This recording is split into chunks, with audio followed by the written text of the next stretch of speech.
So Balaji comes out. He says, I will take that bet. You buy 1 Bitcoin and I'll send $1 million to an escrow. To be clear, this is 40-1 odds. So he's basically saying not only is this unlikely to happen, like if this was even odds, it would have been like, dang, Balaji's going to lose $1 million because Bitcoin's not likely to be worth $1 million. Then he added in 90 days, which is already a radical move. Then he said, and by the way, the $1 million versus 1 Bitcoin. Bitcoin's currently at 26,000 at the time he made this bet. He goes, that's 40-1 odds that I'm laying you.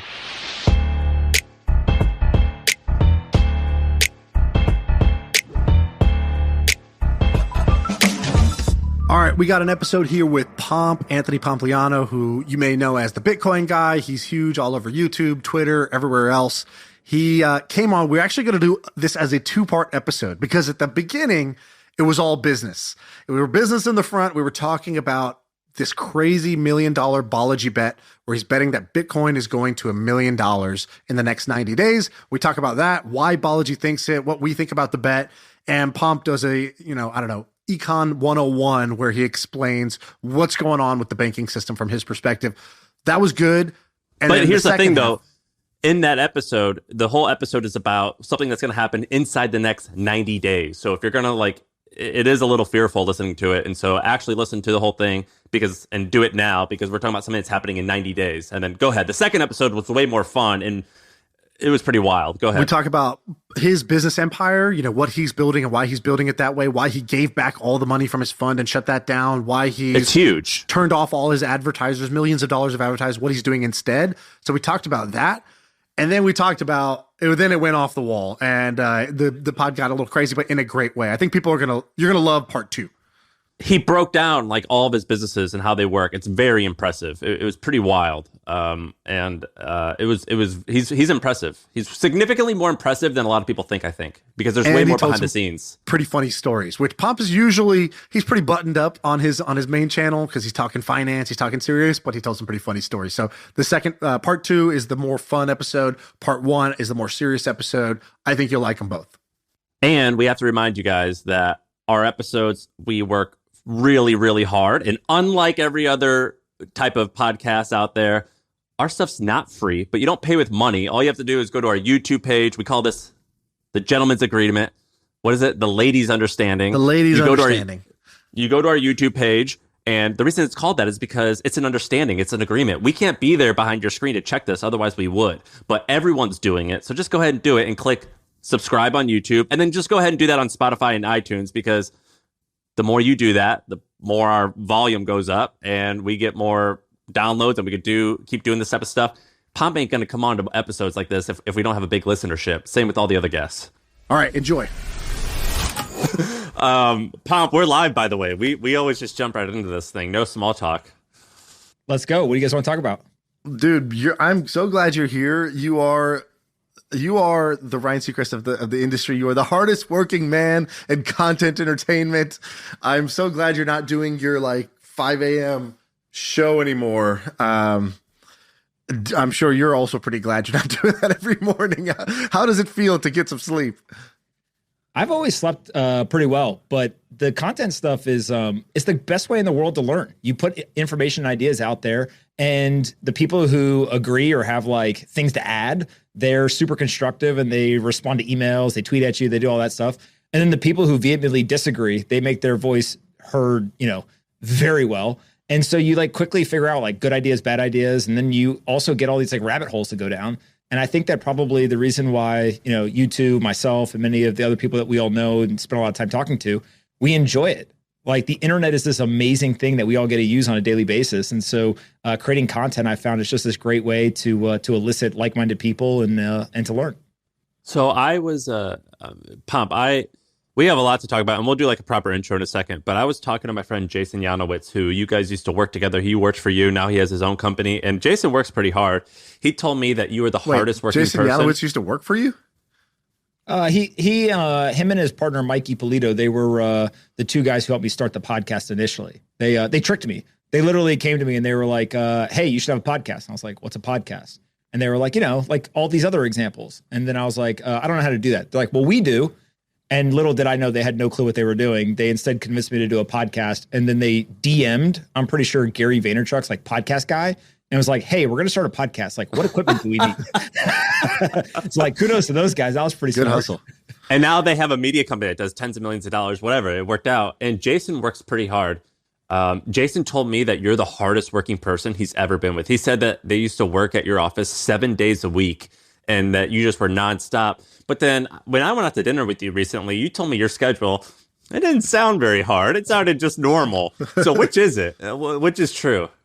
I think it's probably both. So one of the things I always use as a framework is there's kind of gas and brakes in life. And so at certain points, you need to hit the gas. And other times you can kind of like let your foot off the gas, coast as the car. And then other times you need to hit the brake. And knowing when to hit the gas, when to hit the brake is pretty important, actually. You don't want to kind of be hitting the gas when there's a wall in front of you. Like you want to make sure you are able to kind of go all in when it's necessary.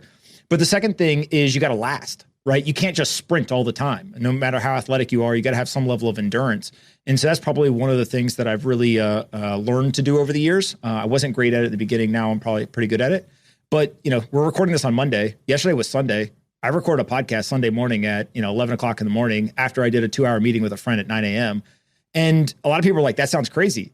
But I'm like, no, what did you do? You went and did all your hobbies. I have no hobbies. I literally hang out with my family and I work, but I do it because I enjoy it. And so if you enjoy doing it, this isn't hard. I'm looking forward to today talking to you two, because I'm like, you know what? They're probably going to be ridiculous, probably going to have a lot of fun, and we're going to learn something from each other. How lucky are the three of us?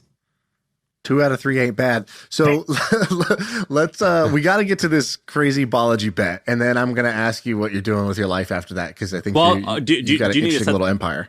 You have to set the stage for who he is, right? Who Pomp is? Okay, so let's start with who Pomp is.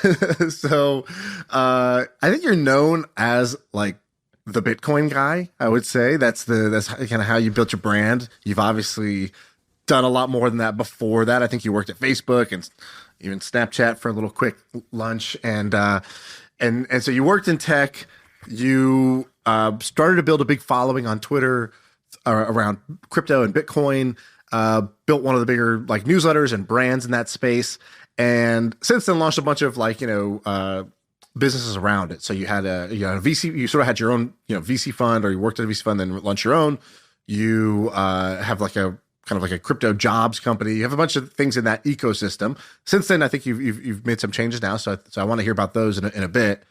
But then we have this Balaji bet, and Pomp, why don't you just give us the quick 60 seconds on who Balaji is, and then we'll frame what this crazy bet is. And then I have some inside info also. All right. So I don't want to be a spokesperson for Balaji. So everything I say is my opinion. This is my description of him. This is my description of the bet. But Balaji Srinivasan is probably best known now for being one of the more kind of public figures to have predicted a lot of what happened for COVID. He was very early calling out, hey, this is a risk. If this risk becomes a reality, here's how bad it could get. And, again, as with predictions, a lot of it was right, some of it was wrong, but generally I think people point back and they're like, man, we should have listened to that guy. He then went on a 2 or 3 year heater where he kept making predictions and kept being right about a lot of things. And so the internet kind of rallied around this idea of the worst words to ever hear was Balaji was right. And so when you build that type of kind of following and that type of reputation, now people put a lot of weight when you say something. And so his latest thing is Bitcoin is going to hit $1 million in the next 90 days, which sounds absolutely insane. Bitcoin's trading at $27,000. It's 40x from here, and to do it in 90 days, we've never seen an asset really ever do that before. Now, I don't agree that is highly likely. I would put it at maybe, 5% chance, which is actually much higher than probably most people would put it.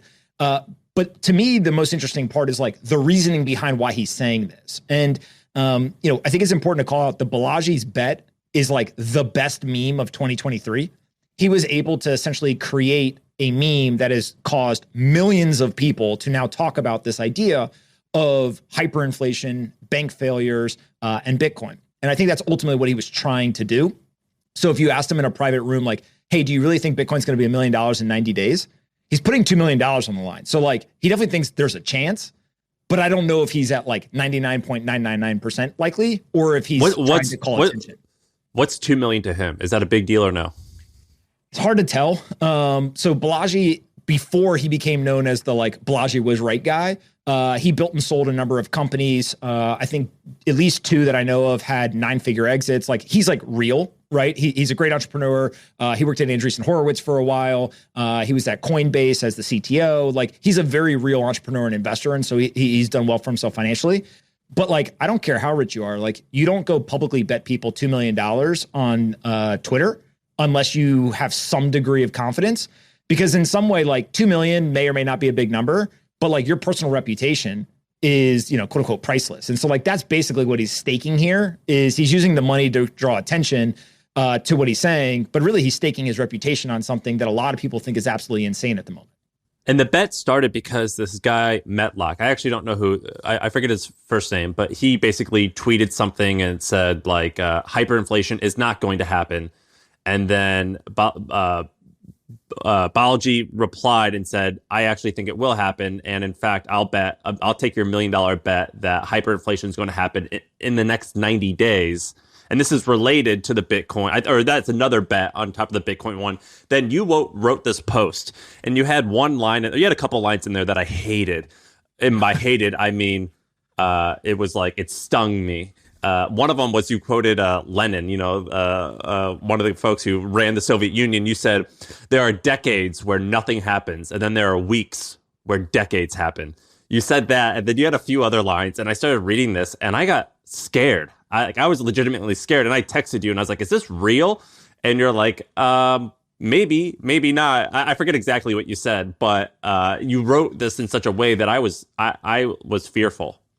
Yeah, so I definitely don't want to fearmonger, but I do think that there have been 2 points now in the last 3 years where it's like kind of a shake people and wake them up and be like, hey, pay attention right now.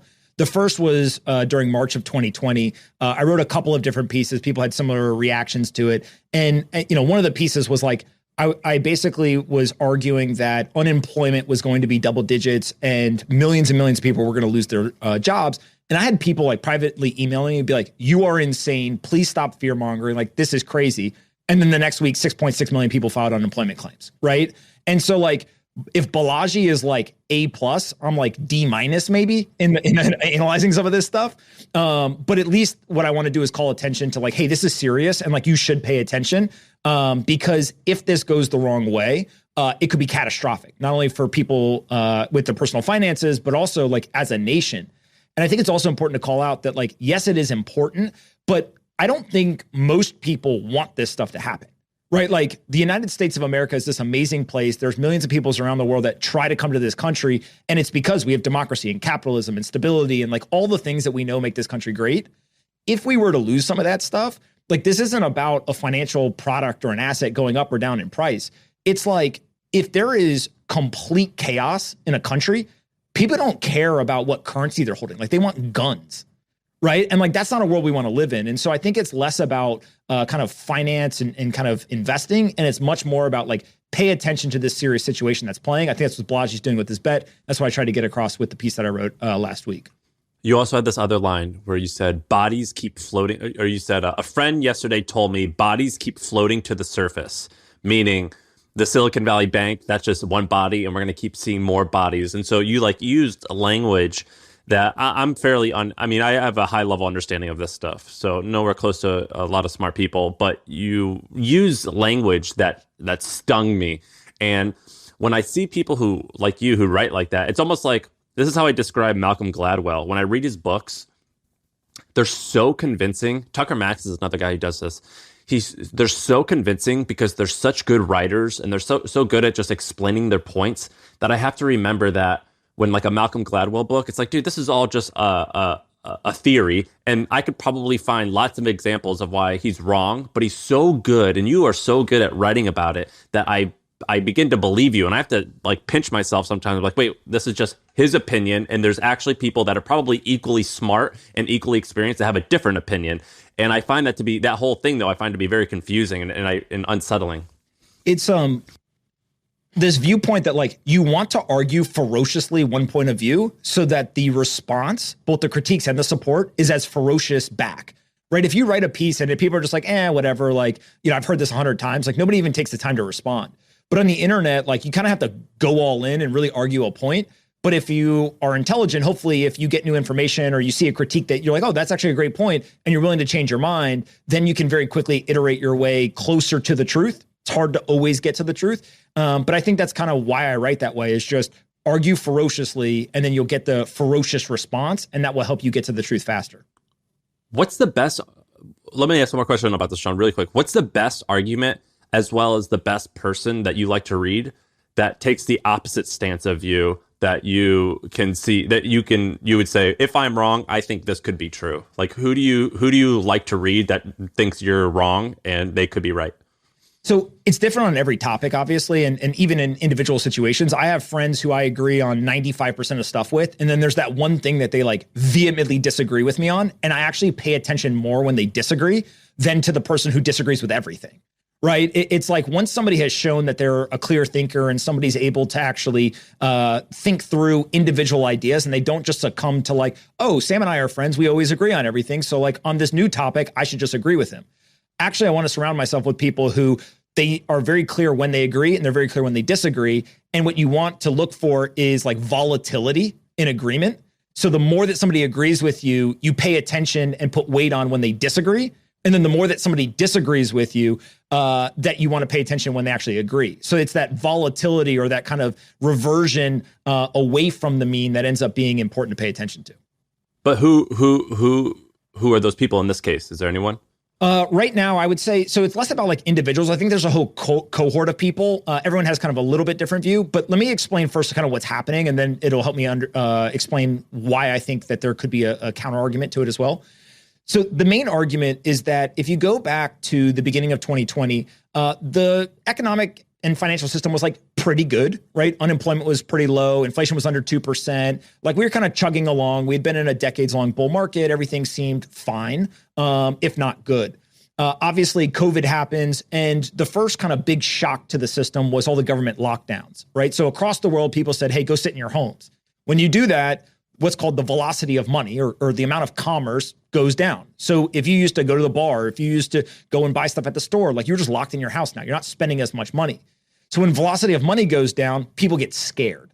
And when they get scared and they're fearful, there ends up being something called a liquidity crisis. And the best way to think of a liquidity crisis is just like you look at your portfolio of assets and you're like, I want dollars. I want safety.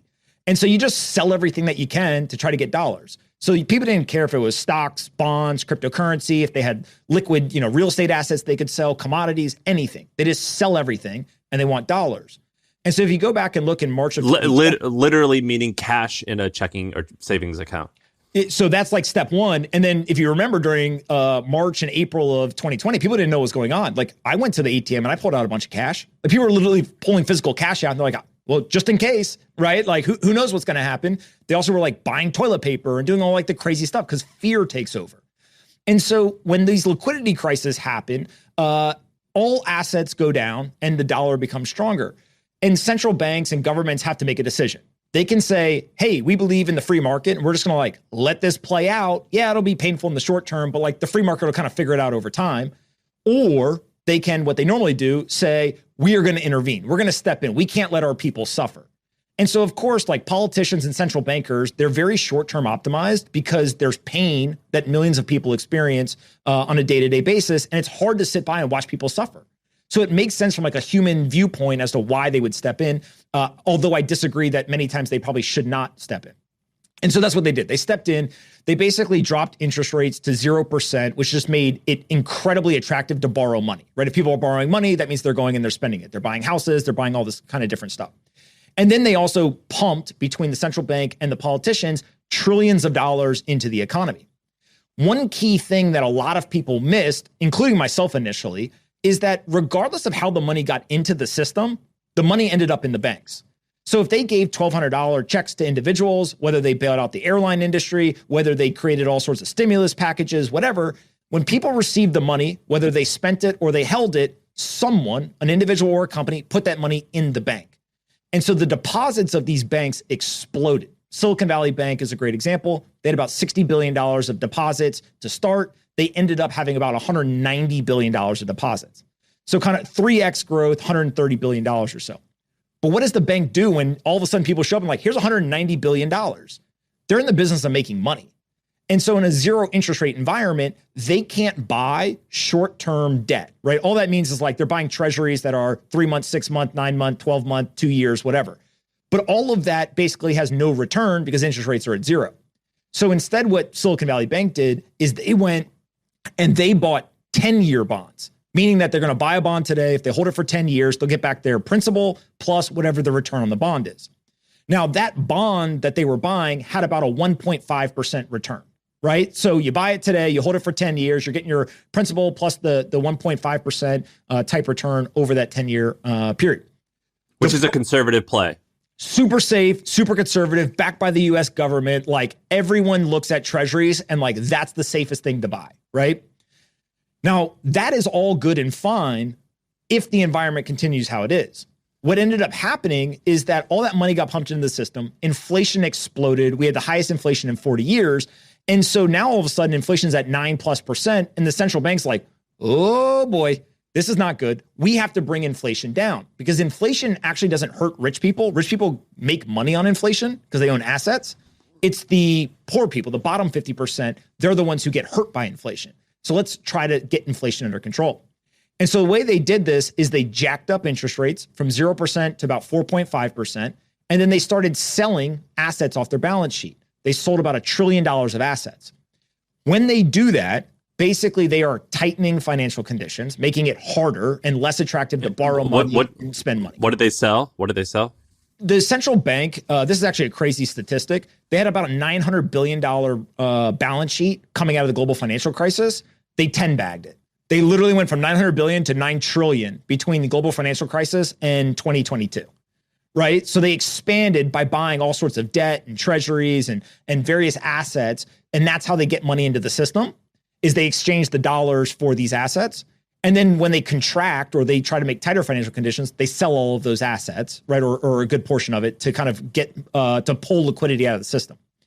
But when they did this, the banks are basically left holding the bag. And what I mean by that is the banks took that, Silicon Valley Bank, $130 billion, 80 billion of it, they bought these bonds that earn 1.5%, which is great in a 0% interest rate environment. When they've now increased interest rates to 4.5%, that bond that you bought previously is no longer good. It's actually cheap. And so it trades lower. So if you spent $100 on the bond, now if you were to sell it to someone, maybe you could sell it for 80 cents. So you'd lose 20% on that bond. The reason why that doesn't matter historically is because the banks actually get special accounting treatment. So let's say that Shaan has a portfolio, and in one of them, he bought a stock and he spent $100 a share, right? So he bought a stock for $100. If he goes to the bank and now the stock is trading at $80 and he wants to use that stock share as collateral, they don't give him credit for spending $100. They're like, hey, moron, it's worth $80. Like you get credit for $80, not $100. But the banks have a special accounting treatment where they can actually take some of the assets on their balance sheet and they can put it in a special area and they call it hold to maturity. Hold to maturity basically means we get to count what we bought it for, not what it's worth today. And the reason why they're allowed to do this is because they can hold the bond until the maturity, the 10-year period, and they'll get the principal plus the return. So as long as they don't sell it before it matures, then it ends up being worth what they paid for it. The only time that this does not work is if all of the depositors want their money back at the same time.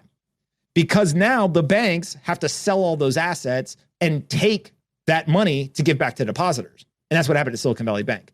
Is basically there was a bank run. When the bank run caused the bank to sell assets, they lost billions of dollars, which then scared more depositors. So then they went and said, hey, give me my money back. And it just became this reinforcing cycle. And in 24 hours, $42 billion was drained out of the bank, which caused them to eventually be insolvent, and the government took it over.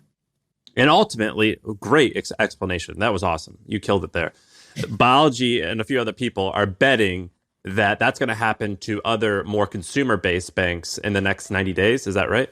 So it's already happened. Like, this isn't just a Silicon Valley Bank thing. Like, a lot of the politicians, this was like a softball served up to them down, right down the plate. They were like, oh, great. The crypto and tech companies are a bank customer. It must be their fault. But like Silvergate Bank, Silicon Valley Bank, Signature Bank, now Credit Suisse, like these are not, crypto banks or just tech banks. This is a complete global financial system issue.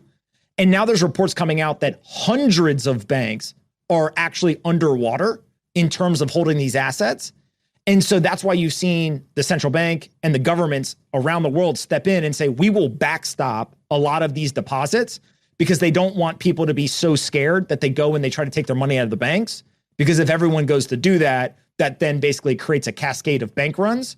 And so Balaji's argument and why he's making this bet is that when the government steps in to protect the depositors, that is an inflationary pressure, and it's going to take trillions and trillions of dollars to do it. And so at the same time you're getting trillions of dollars of inflationary pressure, you also are getting this psychological awakening, and people are saying, wait a second, maybe the dollar isn't as strong as we thought it was. I should look for an alternative. And when those two things happen, hyperinflation can occur, doesn't guarantee it, but it can occur. And I think really, if you kind of boil down his entire argument and why he's created this essentially meme with the bit signal, is that people in the United States, we've never worried about this, but this is not new globally. There are people listening to this podcast right now. They'll tweet at us afterwards. They'll be like, dude, I live in Argentina. Like inflation's like 70, 80% year over year. I live in Venezuela. I live in Zimbabwe. I live in all these countries where they live with hyperinflation on a day-to-day basis. It's just that in the US, we've never thought about it. And then two is like you add complexity because the United States dollar is the global reserve currency.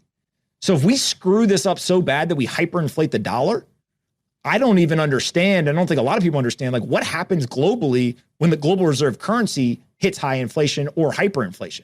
So again, it goes back to like, we don't want this to happen, but damn, people should be paying attention right now to make sure that they understand what's occurring and kind of how to prepare for it.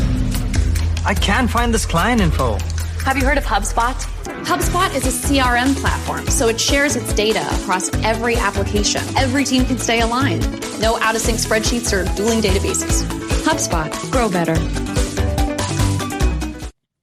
So let me add a little color on what you just said. So there was Balaji tweeted this out. It was just a memo or a note from the Kansas City office of the Federal Reserve. And they had said there's kind of this like one section that he highlighted, which it said, at year-end 2021, so basically 2 years ago, only 4 community banks were below the kind of 5% ratio of their assets that they had available. So they were basically only four banks would be at this threshold that we would be worried about. Fast forward to today, that's now 333 community banks in the United States. So 333 community banks are essentially insolvent is what this means. And could be, if there was a bank run on any one of these, we would have the same problem that we had first at Silicon Valley Bank. And then what was about to happen on, last Monday or whatever, where everybody was going to go to, I know here in California, First Republic Bank was like, the domino that was ready to fall before they came in and said, no, everything's safe. All your deposits are guaranteed. Don't worry. To try to stop that from happening, because there are 333 banks just in the United States that they say are below that ratio. Now, what that would do to the next tier, who knows? And also overseas, because the dollar is the reserve currency, overseas, there's a bunch of banks that hold dollars, and they're worried about what if there's a bank run on us. And so just last night, overnight on a Sunday night, it's bad when they're sort of working on a Sunday night and, making these announcements, where they're like, oh, we're establishing this like swap line. And it's like, what's the swap line? Swap line is basically, hey, we'll bail you out too. So if you need dollars, the Central Bank of the United States will give it to you too, European Central Bank and all these other places. So they basically established this overnight back channel, which said, if you need dollars because you're going to get hit with a run, we don't want you to fall over and cause this cascade of fear and panic and withdrawals. So we will also backstop you, just like we backstopped, the community banks in the United States. So that's to Balaji's credit. I think he has correctly identified, just like he did with coronavirus, that, hey, this might be a lot worse than you think. And there's actually data to support that the conditions are worse than you think. Now, what's funny is Balaji actually did this twice. So he had like a V1 of trying to spread the word, Sam. I don't know if you saw this one. So the first V1 was, he goes, the bit signal. He goes, how do you ring the fire alarm on the internet? How do you show it's not a false alarm? I'm putting up the bit signal. He goes, I'll put $1 million in Bitcoin to alert people about this stealth financial crisis. I'll give $1,000 to the best 1,000 tweets that show a reply with a graph, a stat, a meme that will bring attention to what's happening. Because the central bank and the banks and the bank regulators have bankrupted us. They're trying to hide the insolvency of the banks to you, the depositor. Which is a weird thing to do, right? That's like, it's helpful that he's trying to help, but sometimes that doesn't help, right? So this was a pure giveaway, right? This is not a bet. He said, I'm giving away $1 million I'll give $1,000 to the 1,000 best tweets that will spread the word. This tweet did pretty good, 13,000 likes. And he tried, but then he hit you with just like a bunch of like, things that to Balaji is like light reading, but to the rest of us is like, oh man, like I gotta hook up to an oxygen tank just to intake this amount of information. So it's like this crazy thing. So he'll tweet this table of like, 45 currencies that have done hyperinflation. He'll tweet out a thing that basically shows some random meeting minutes from the Fed in 2022 that showed that they knew something, right? Like all these data points, but it wasn't really going viral until this guy, James Medlock, comes out and he goes, I'll bet anyone $1 million the U.S. does not enter hyperinflation. And James Medlock, by the way, I think, by the way, he had it. It was even scarier. I think he said everything that we're talking about. By the way, it's within 90 days of like last week, right? No. First, it was James Medlock just said, "I'll bet anyone $1 million hyperinflation doesn't happen." Okay, that was that guy's tweet. Balaji just takes this random. By the way, I interrupted you. Say who he is. Dude, I don't know who this guy is. His bio says social democrat, market socialist in the sheets. I don't know what this guy's talking about. This guy's like, it's a meme account. It looks like. So, like he's got a picture that I don't know who this is. Meme so anyways, $1 million bets. Yeah, exactly. His email is at mastodon.lol. Okay, so like, let's be real about what's going on there. So Balaji comes out. He says, I will take that bet. You buy 1 Bitcoin. And I'll send $1 million to an escrow. To be clear, this is 40-1 odds. So he's basically saying not only is this unlikely to happen, like if this was even odds, it would have been like, dang, Balaji's going to lose $1 million because Bitcoin's not likely to be worth $1 million. Then he added in 90 days, which is already a radical move. Then he said, and by the way, the $1 million versus 1 Bitcoin. Bitcoin's currently at 26,000 at the time he made this bet. He goes, that's 40-1 odds that I'm laying you. And he says, all we got to do is find a mutually agreed on like escrow or custodian. And he tweets out this bit signal graph. And so he's like, I'm doing this again. Now this tweet goes viral. This one gets 11 million views because it's more provocative. It lets anybody. And at first, the wave of tweets, myself included, was like, Balaji's nuts. He's gone crazy. Like this doesn't make any sense. And so, because it was like, not only was the bet unlikely to prove in his favor, it was a perfect bet for Mr. James Medlock over here, the Democrat in the streets and the socialist in the sheets. All he had to do was buy 2 Bitcoin, right? He could buy 1 that he's putting up for the bet. And if he's wrong and the dollar does hyperinflate, Bitcoin becomes worth $1 million, all he had to do was buy a second one. So if he could, for $52,000, he could guarantee himself $1 million payday. So it was like an absolute no-brainer. And the poker player in me was like, Balaji, what are you doing? You've given this guy like a no-lose bet. And so I messaged him and I was like, hey, Balaji, this is crazy. What are you thinking? And here's what he replied. I think I could share this because it's not anything that he's not tweeting out. He's tweeting all this stuff out anyways, so it's not overly crazy. But here's what he said. So he goes, he just replies, all the banks are insolvent. That was the first reply. He goes, have you seen The Big Short, where one guy figured something out early and everybody else thinks he's crazy? That's what's happening here. He goes, people think this was a single bank issue like Silicon Valley Bank. It was a central bank issue. All the banks are dead. 10 days ago, there were no dead banks. Today, there are 5. And if people realize this and they'll start to pull their money out, they'll realize that the banks don't have it. It's Uncle Sam Bankman-Fried, not Uncle Sam.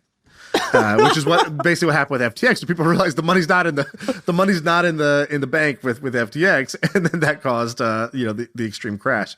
And then he tweeted out a bunch of stuff, and he goes, He goes, yes, I'm not doing this to make money, because I pointed out that the guy could just hedge and win the bet. He goes, yes, I'm not doing this to make money. He goes, if I had the beliefs that I do, and I was just purely selfish, I would simply just take the $1 million and buy 40 Bitcoin. I would take, another $1 million, buy another 40 Bitcoin. And I do it quietly because I believe that the $1 million is going to be worth zero in 90 days. I'm doing this to alert innocent people and to send a message, get to the exits. And so I want to bring up a couple of cases here. So that's the bet. Hold on, really quick. There was also this other thing. Apparently, right around this time, there's a picture of him. So this guy Balaji, he's has this we gotta throw up the picture on the YouTube video. Gotta throw up the picture. So he's got this stereotype of being the forgetful scientist of he's just this guy who only cares about being brilliant, and oftentimes he's right and he's eloquent, whatever. There's a picture of him. It looks like he's giving a seminar at a university, and someone tweeted. He goes, "Balaji's saying get the F out of the U.S. and it's very scary." And he's sitting there giving this presentation in front of a class, and he's wearing pajamas. Like a pajama looking hoodie, basketball shorts, and Nike Air Jordan flip flops with his laptop sitting on top of 2 cardboard boxes. And so, if you needed this any more of this stereotype of this brilliant of this the image that we have of Mark Zuckerberg, just sitting in a hoodie, coding, eating pizza, and drinking Red Bull, Balaji's going all in on that image. And it almost makes it worse when I see this picture. But I think a lot of why he has so much credibility is that he has been able to identify a number of these exponential situations. And if you really think about what he's saying here, it's almost an exact overlay to COVID, right? He saw very early on a couple of data points, and he was able to extrapolate from a couple of those data points. Hey, this isn't a linear line. This is literally an exponential curve. And the top of the exponential curve is really scary. Let me go yell, scream, and call attention to it. He's doing the exact same thing here. And I think that's what Shaan was reading about, hey, 10 days ago, there was no dead banks. Now there's 5. He's just trying to put a couple of data points and be if this goes exponential, this is really bad. And I think that one of the components that's important to call out is I don't know what the percentage is of Americans, but most Americans don't know that if you go and you deposit your money in the bank, it's not your money anymore, right? Just that alone, the lack of financial education of the average American is astonishing. And so, yes, there's FDIC insurance that covers up to $250K. There's all these different things. But if you go look right now, the FDIC does not have enough money to backstop every bank in America. I think they used 20 billion or something. I think 20% of it was used to help Silicon Valley Bank. Yeah, that's Silicon Valley Bank. Yeah, Silicon Valley Bank is the 20th largest bank in America. Yeah. So it's not very big compared to the big ones. Well, one other thing that I think is important to understand about these situations is this idea of a digital catastrophe. And this is a concept that, frankly, I struggled a little bit to come up with a good name for it, but I think digital catastrophe kind of really articulates it as best as I can, which is you need to understand this concept because it is going to become very, very common in our lives over the next 20, 30, 40 years. But the way that I define a digital catastrophe is it's an event that occurs that is negative, usually plays out in the analog world, kind of the real world, but it is drastically accelerated by the speed of communication and action online. And so Silicon Valley Bank is the prime example, right? If you think about what happened there, on Wednesday afternoon, they made an announcement. By Thursday morning, people were scared. By Thursday afternoon, $42 billion had been withdrawn from the bank. And by Friday morning, the bank was dead. Right? So in 48 hours, it was the second largest banking failure in the United States history. But in the old days, what you would have to do in order to have a bank run is Shaan would walk over to Sam's house and be yo, Sam, did you hear the bank's probably not doing so hot? And then Sam would be that's kind of crazy.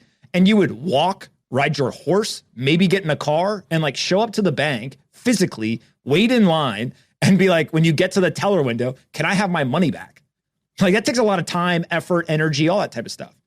Now, you can literally open a new tab on your browser, click a couple buttons, and move your money.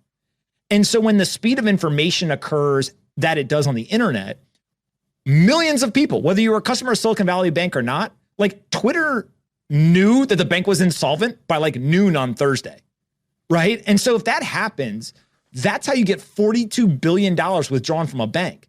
That is a digital catastrophe. It's the speed of information, the speed of action online has real world consequences.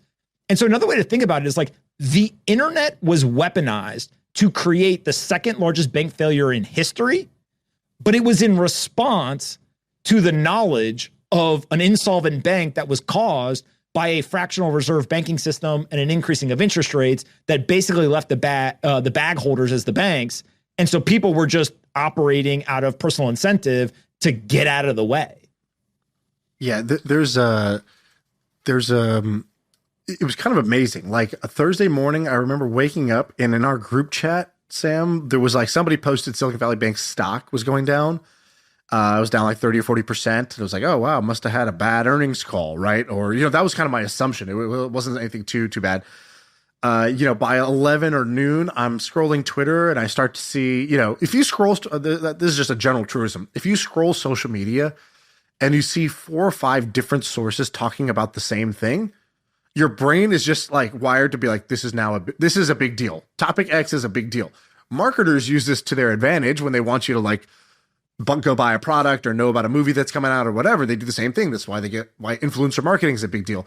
But it also works just organically. If 5 people say the same thing in one Twitter scroll, I know that something's up. And so I remember being on the phone and basically in the manner of like 15 minutes, it was like, I'm on the phone. We're not even really sure what to do. It's like, let's just be safe. Take it out. Sent an email saying, hey, we're taking it out. Opened up a new tab, clicked wire the money, took a screenshot of the wire, sent it back into 6 group chats, then went ahead and tweeted out a thing. It's like, wow, like in 15 minutes, I just like propagated this more than I could have done if it had been my full-time job, 20 years ago, which is kind of what to your point.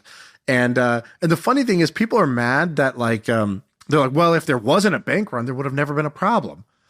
And it's sort of like, they use this example of like, what's it called? Like screaming fire in a movie theater or something like that. It's like, then everybody runs to the exits. Well, the reality is if there's no fire in the theater, everybody run to the exits and getting stuck there, then, trying to get out, like it's not that big of a deal. There was actually a fire. And so, like, I don't know how the blame gets shifted to the people who successfully got out of the fire versus pointing out that, hey, somebody caused this thing to catch fire, which is kind of Balaji's point. Balaji, he tweets out this graph of the balance sheet or whatever. It's basically like goes up, which is like during the money printing era. Then the last year or so, it's been trying to tighten. So it's been going down. It's been contracting. And then like overnight, it just goes straight up vertical, like no graph you've ever seen, because this $2 trillion was basically of liquidity was added to the market. Now, some people say, no, it wasn't really like put into the supply. Like Pomp, you might have an idea about this. Some people say, well, that $2 trillion is not really being given out. It's not going into the supply. It's kind of just there as a borrowing facility in case the banks need it in order to like prevent any panic. And other people say money print to go burr. This is the same thing. So, what are you talking about here? I don't know. Do you have an opinion on that? When you're in like high school and there's the like, but actually kid in class who like sits there in the corner and no matter what anyone says, like, but actually, and they try to tell you about something they read or this or that or whatever. It's actually called Barcelona. Exactly. Right? Oh, you mean bruschetta? No, I mean bruschetta, Karen. Like that is those people on the internet, right? These people who they're the same people during COVID that were like, but actually, and then they would go on some rant, right? Like, no, the government locked us in our homes and literally printed trillions of dollars and created 40-year high inflation and absolutely screwed millions of people. I don't care what, but actually you have to say. And then you look at the same situation is like, they were like, but actually inflation will be transitory and it will come back down, right? And then you're like, no, that's not how this works. And so ultimately what you end up having, which makes markets, so like this is a part of capitalism, is you have theory meet reality. Sometimes theory is a great primer and overlay on reality, and other times it's not. And what I've learned over time is that the more complex the system, the less likely it is that the theory overlays perfectly on reality. And like, there is no more complex system than the economic system of America, let alone the world. And so all these people who are like, inflation will come down because the Fed will do this or that. Well, like, the Fed isn't the only thing that contributes to inflation. There's supply chain disruptions. There's geopolitical war. There's like all these different components to it. And so I think that you've got to be very careful just looking at theory and trying to impose theory onto reality. But the other thing that I would say throughout this entire kind of cycle or kind of news development, man, are we lucky we have the internet. Like the internet is the greatest place in the world. And like Shaan did a great job explaining, you can propagate some of this information, but imagine being in the 1950s or 60s and like you basically could read the newspaper and maybe you watch like the nighttime news and you have to listen to the talking points from the like public narrative or like the government or the Fed or whatever. On a daily basis, there are things that are said by those who kind of set the public narrative, and within seconds, people on the internet destroy the narrative. And they're like, nope, that's not true. Here's these 5 points. And like, I don't care necessarily who's right or wrong every single time, as much as it's like, I want both sides. I want what the people in charge are saying, and then I want the people who like think the people in charge are idiots are saying. And then I'll kind of like think for myself.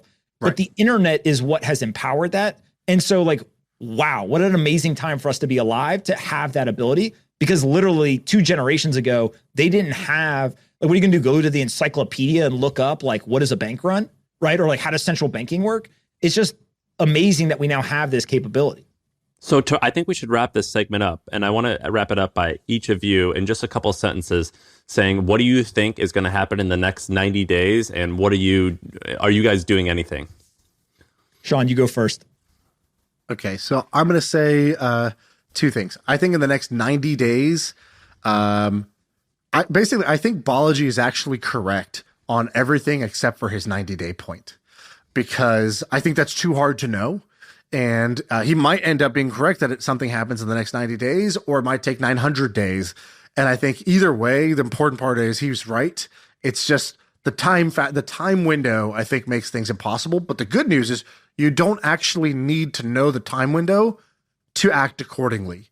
I've said this for a very long time, and I think what Balaji's saying is a much louder, better version of that, which is for a long time, people thought, if you're buying Bitcoin, you're trying to make a buck. And from the beginning, once I started to understand what is this, I was like, oh, this is not about making money. It's about saving money. It's a savings technology, which is basically to say, even when inflation was only 2 or 3%, if you just look at 2 or 3% over a 40 or 50 year period, the money that you have in the bank will still, if you put $100,000 in the bank, it'll still look like $100,000. But it will only have the buying power of something that's $60,000, for example. And so why would you ever save your money in something that is designed to lose purchasing power? You wouldn't do that. And so I don't think that it's so I've always thought Bitcoin's, the core value of it is it's a savings technology. It's a currency whose one big feature is it doesn't inflate. And so, if you wanted to save your money, you'd rather save your money in something that doesn't inflate, cannot inflate, versus something that either inflates slowly or quickly, right? Low inflation or high inflation. I don't want any inflation if I'm saving my money. And so anyways, I think that he is correct about if you're going to save money, you should do it in a hard currency that's not going to inflate. I've already been on this bandwagon, obviously been the kind of crypto person that's, obviously a believer in crypto, created the Milk Road because I believe in crypto, still believe in crypto. And so nothing has really changed there. In the next 90 days, I would guess that Balaji looks like a fool because people are going to point out that it didn't happen in that time period. But in the next 900 days, I think that he will be proven correct. In 30 seconds, Pomp, what do you think? Or 60 seconds? I think that Balaji is correct, similar to Shaan. The timeline is hard to get there. I will put a higher probability on the 90-day timeline than most, because I do think that there's tail risk. And mainly it's because when hyperinflation happens, it happens very fast. Like in episodes of hyperinflation, everything's fine. 90 days later, there is hyperinflation. So it's less about like, has this ever happened? And it's more about like, is it going to happen? Again, I'm like maybe 5%, because I do think there's very systematic problems and issues currently in the global financial system. I do think that the banks or the central banks, when faced with save the bank, save the dollar, will save the banks, which will lead to inflationary pressures. But I would not bet $1 million that Bitcoin will be $1 million in 90 days. Woo! Are you guys hyped up or what?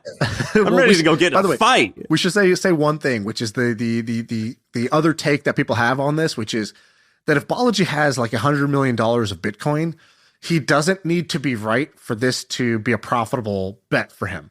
So if he's got $100 million of Bitcoin already, Bitcoin's up like 20% last week or something like that, but it's up like, 4 or 5% right now. He basically would only need to move it by like 3%, or it only need to move up by 3% in order for him to be profitable, losing 2 million USD if he's got $100 million of Bitcoin, which I suspect that he does have $100 million of Bitcoin. I think he now has moved I think he said this, he's moved 99% of his net worth into crypto. And so I think he can be directionally, I think he can lose the bet and still make money and be doing the thing that's, to his beliefs, the right thing to do, which is alert people that the banking system is currently broken. And he is the Michael Burry of our industry. So we'll see if he's correct. Dude, I just feel like I drank like a liter of Mountain Dew. I'm just like drinking buckets of dew. I'm just people want to know, right Sam, now. When Pomp tweeted out that he's coming on, people wanted to know, how are you going to sit in a room with the two of us and still be sitting there in cash, ETFs, and not own any crypto? At the end of this segment, hold on, 51 minutes of hell. Are you are you going to go buy Bitcoin or what? I own Bitcoin. I own that I own it from 2015, a small percentage of my portfolio. No. I've made purchases, and I don't have cash. I have real estate, but here's the thing though, which is in hyperinflation periods, I own equities. Those also go up. I don't, to get to $1 million, Bitcoin right now is at 27,000. That's like, what's that, like 50x or something? I don't know if equities will 50x, but I mean, they will go up. Yeah, maybe. But also all those businesses run in dollars and all their earnings are in dollars. If dollars are not useful anymore, right? Like the whole system, that's the thing. I'm a Bitcoin bull and you don't want to see this happen because the world will be chaotic, absolutely chaotic. It will be bad for a lot of people. I think everybody, even who's the biggest Bitcoin bulls, you said this yourself, Pomp, you're not rooting for it to happen this way. A slow transition is really the only thing you want. A fast transition would create a lot of damage. And so you don't really want that to happen.